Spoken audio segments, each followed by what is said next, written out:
Hello and welcome to the Diamond Report for Saturday, January 21st, 2017. Let's jump right into the inauguration news. Donald Trump prays for his presidency. New president and his family ask for divine aid on his first full day in office. Wow, I don't remember ever seeing any kind of headline like that with Barack Hussein Obama.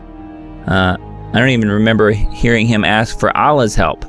However, I'm sure he did. And I wanted to play this quick clip of Alex Jones's take on the inauguration speech. So let's watch that real quick.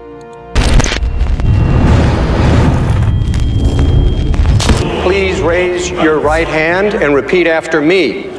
I, Donald John Trump, do solemnly swear. I, Donald John Trump, do solemnly swear. That I will faithfully execute. That I will faithfully execute. The office of President of the United States. The office of President of the United States. And will, to the best of my ability. And will, to the best of my ability. Preserve, protect, and defend. Preserve, protect, and defend. The Constitution of the United States. The Constitution of the United States. So help me God. So help me God. Congratulations, Mr. President.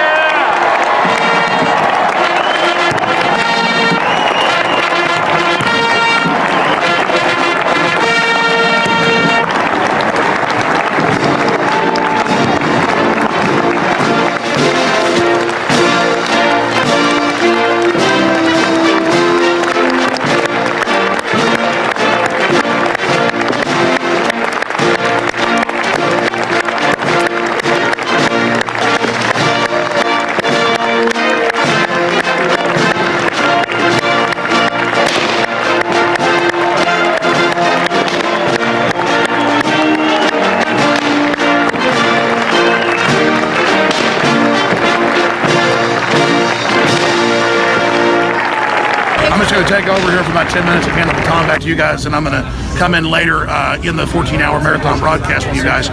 First off, let me just take a deep breath here and break down what just happened here today. Undoubtedly, this was providence. This was American destiny being reinvoked.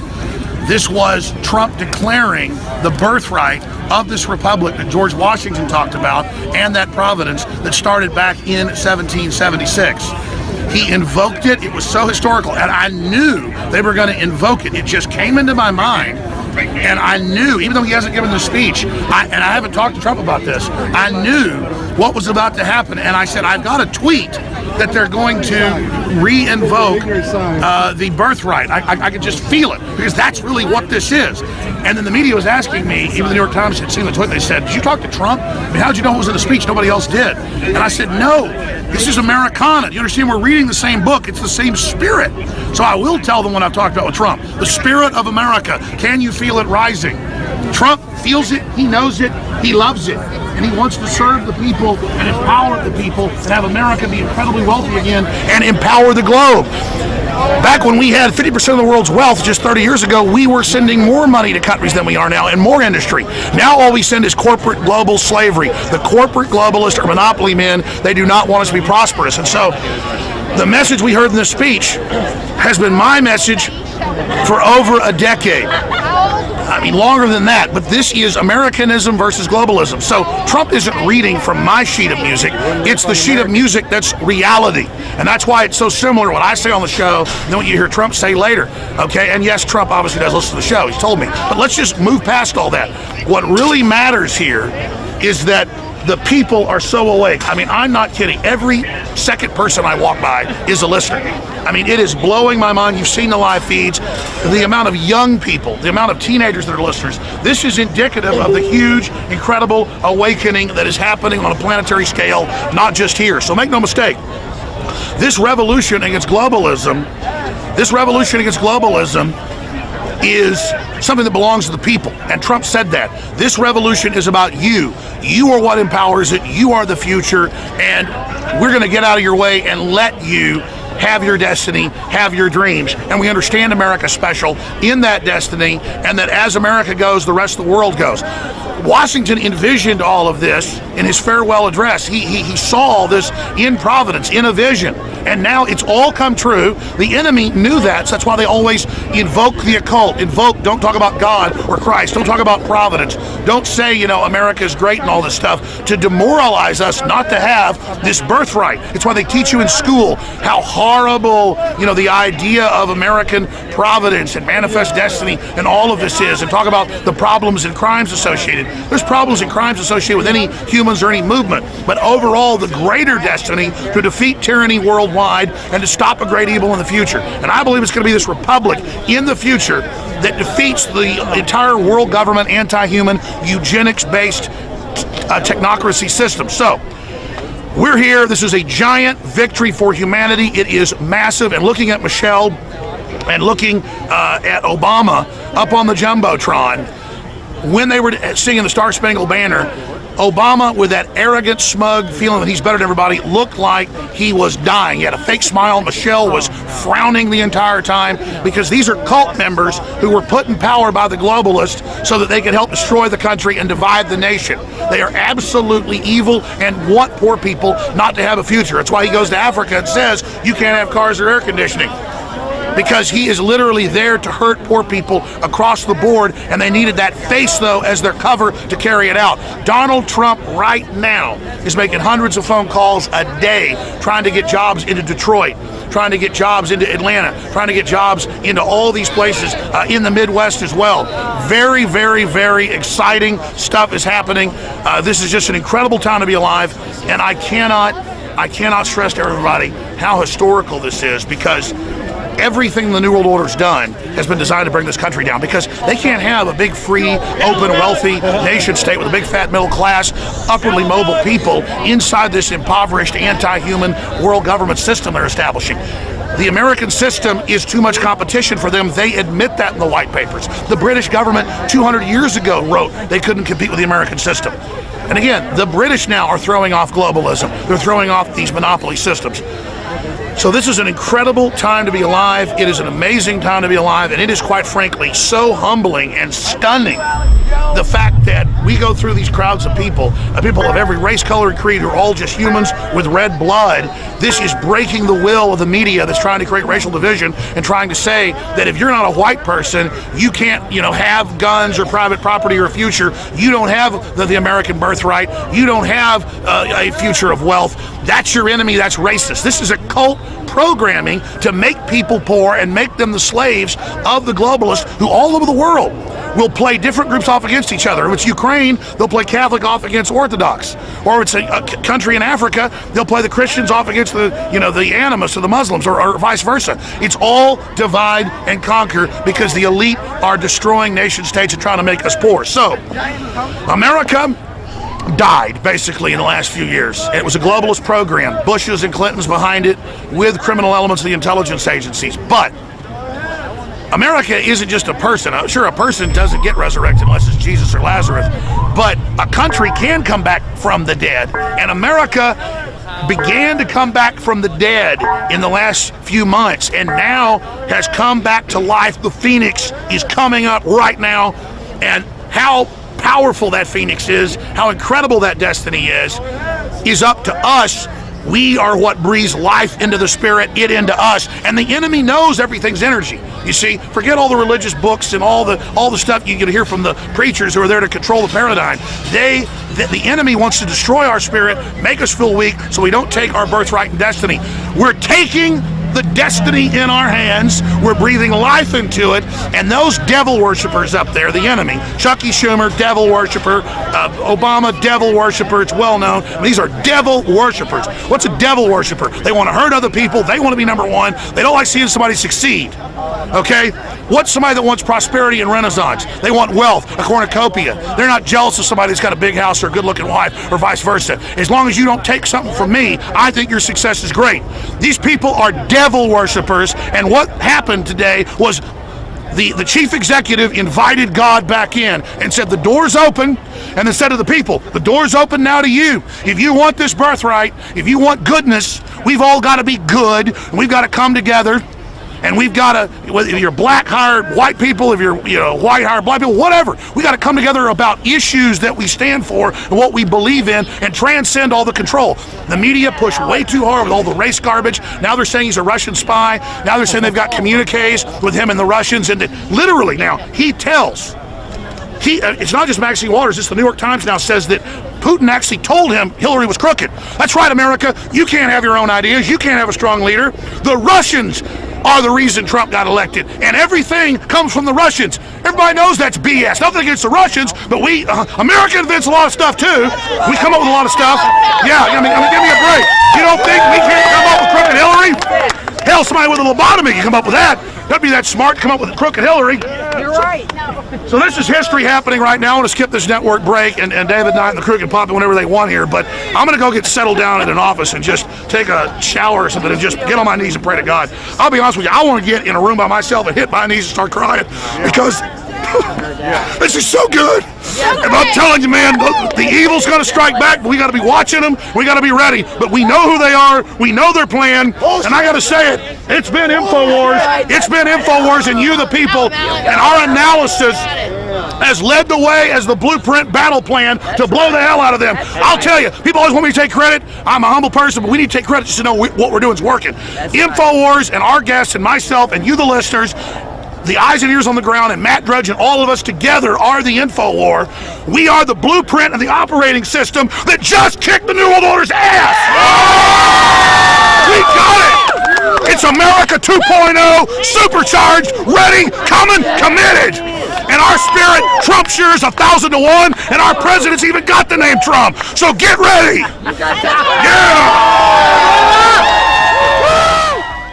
Yeah. Okay.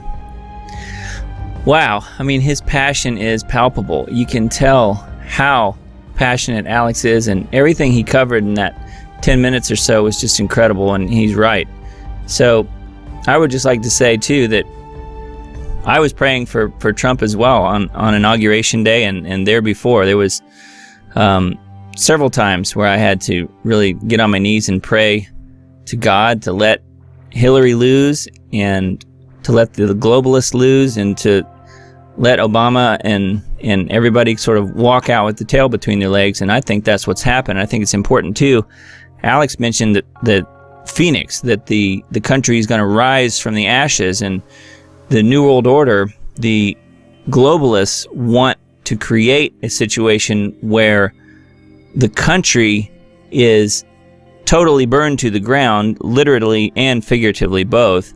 And they want to rise it from the ashes. They want to bring it up from the ashes and create it in their image. They want to create a new world in their image with a globalist take, with a new world order slant on the entire world. And they want to be in charge.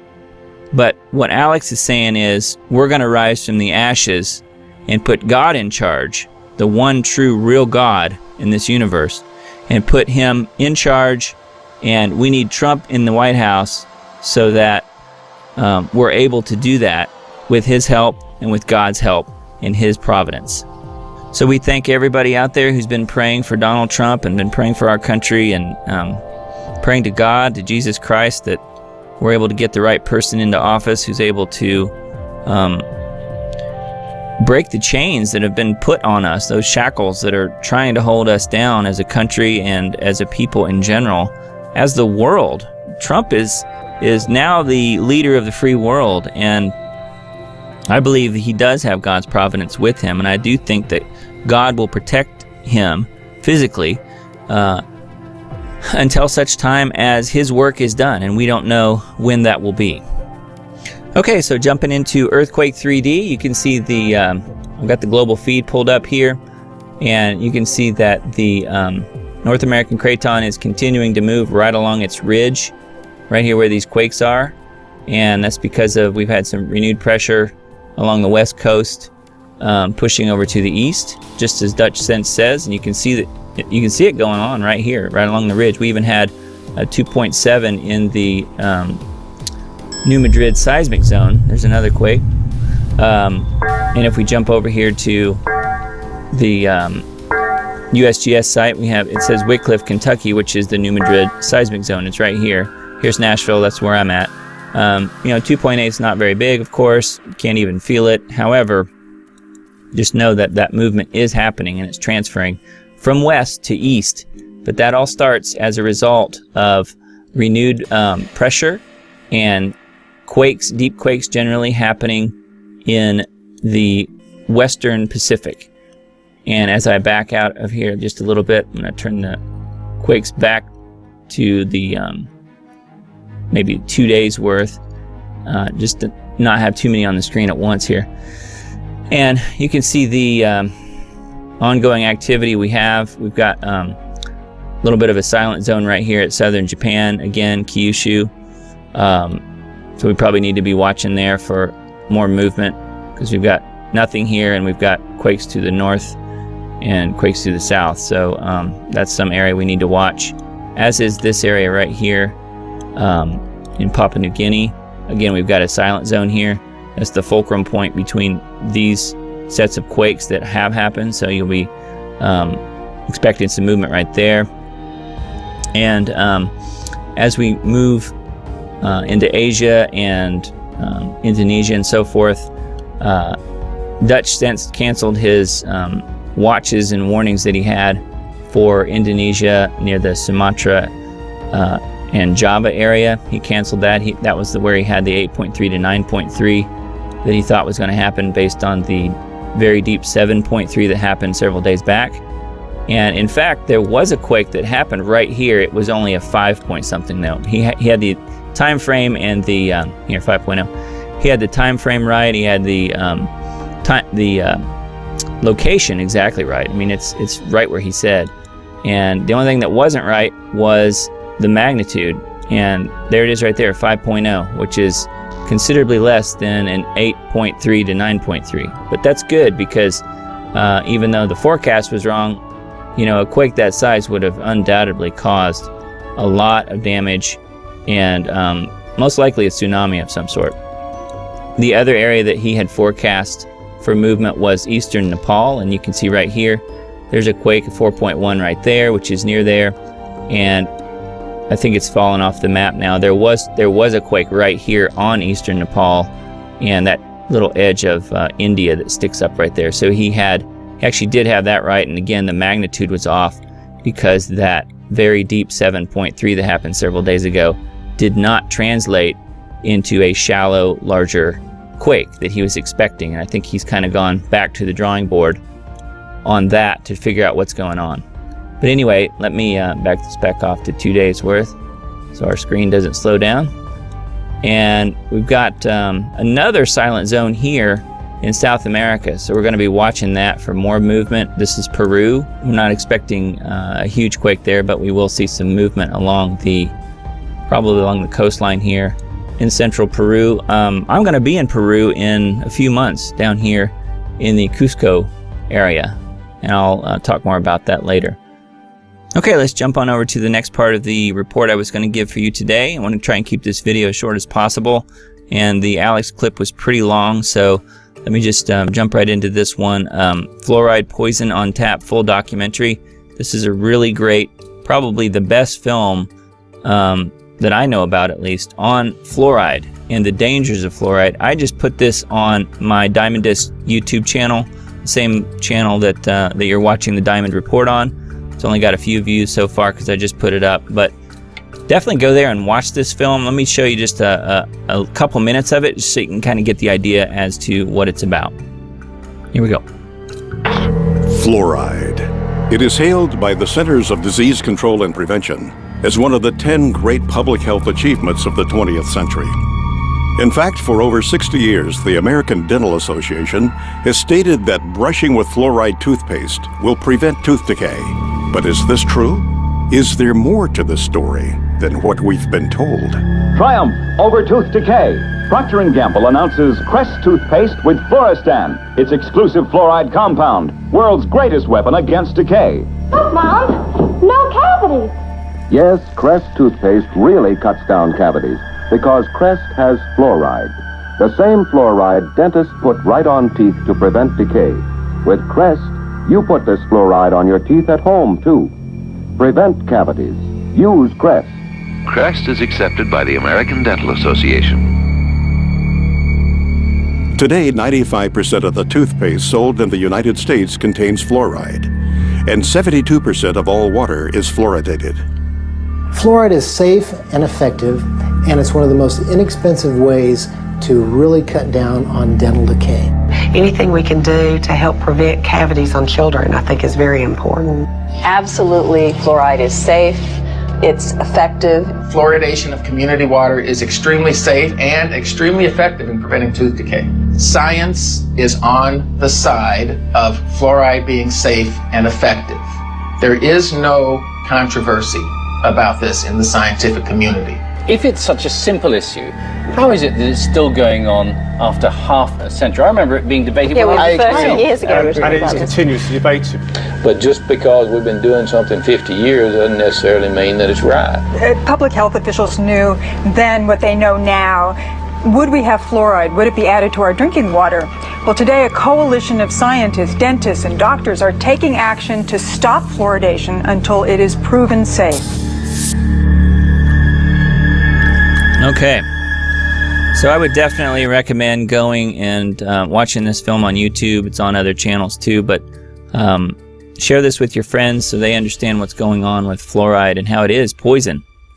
While I'm thinking about it, we've got one other video here on my channel that is from InfoWars as well, and it's called Deadly Fluoride. It's an interview with Paul Connett, who's a PhD, who we've also had on Lost Arts Radio. Here's a few seconds. Dr. Paul Connett dropped by our studios to update our viewers on the amazing success that scientists are having worldwide in their fight to educate governments and the population to the deadly toxic waste poison, fluoride, being added to our water. This has been an 8-year effort on our part to demonstrate that they cannot introduce this sulfuryl fluoride for the treatment of food in warehouses and processing plants because our kids are already exceeding the reference dose, the safe dose. Okay. So I would definitely check that out as well. It's only just under a half an hour long, so you can find that on my channel too. And lastly, this is the show that we did with Dr. Paul Connett back in June of 15, so it's quite a while ago now, but you'll find that the information is still absolutely spot on. So check out our website, lostartsradio.com, and you can go down here to the search our site bar if you want and put in fluoride or put in Paul Connett, and this page will come up. But it's from a little while back. Show 24. We just finished show 104. So, it's back a little while, but I would definitely recommend going there, checking that out. And we've got the interview here. If you click on archive of the show, this will take you to the archive of our show, Lost Arts Radio. And then this is Paul's website, fluoridealert.org.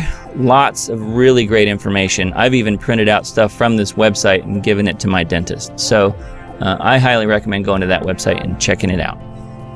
Okay, and if you watched the Diamond Report from last time, from just a few days ago, you'll probably remember I did a little report on the new Netflix series called The Santa Clarita Diet, starring Drew Barrymore, which the Santa Clarita Diet is cannibalism. Human flesh, that's the diet. Well, guess what? I got a new email in my inbox just the other day. Yesterday, in fact. TPAC is the Tennessee Performing Arts Center, presents the musical Cannibal. So I really do believe they're trying to normalize cannibalism. I think it's something that evil, something that Satan and Luciferians want to bring to the human population. They want to be able to degrade us to the point where that's what we resort to someday. Now, what they're trying to do, though, is normalize it and make it funny. See right here, it says, Cannibal the Musical is a fun-filled, action-packed, delightful, campy night of musical comedy. See, they're trying to make it fun. Based on the true story of Alfred Packer, the only person convicted of cannibalism in America, the show follows Alfred and his companions on the hunt for Colorado gold when they lose their way in the wilderness and are forced to consider unthinkable acts, singing, dancing, and possibly eating somebody. So see, they're making it fun. Cannibalism is fun. That's what they're saying. Again, totally sick. All right, and you can see that at the inauguration yesterday, old Bill got busted by Hillary. Wow. He was checking out Ivanka, and you can tell from his face right there what he's thinking, and she caught him red-handed. Too funny. Well, that's it for the Diamond Report for today. Thanks for tuning in, and we'll see you next time.